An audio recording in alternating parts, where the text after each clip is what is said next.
He's going to chasten us because he chastens the children who he receives, because that's what good parents do. They chasten their children out of love, out of a desire to preserve them, to protect them, to help them grow. And so that's what the Lord does. He chastens you and he picks you up when you fell down, and he helps clean you up and bandages up your wounds and sends you on your way. And then you keep growing and you keep growing. But grace is what makes you grow.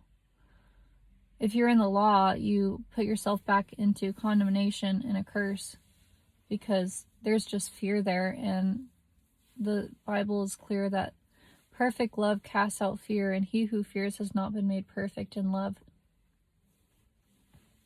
So if you want to see transformation in your life, then you really need to get to know who God is.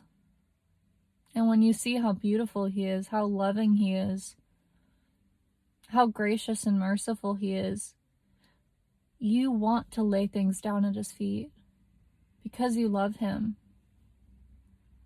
And because you have such immense reverence, respect for him. He's your Abba, he's your Father. So you want to do things that make him proud. Because you love him, not because you're afraid that if you don't, he's going to cast you out.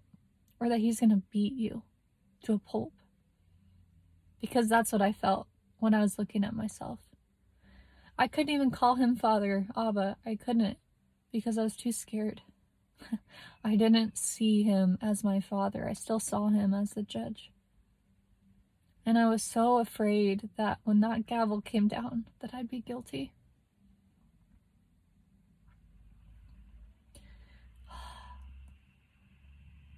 And it was only after truly grasping that he's my Father, my everlasting, eternal Father, the creator of the universe, that wanted us to be his co-heirs in Christ,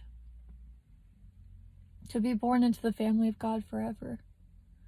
And it was in that I started to see what God talked about, that easy yoke and that light burden, that rest, that peace, that joy,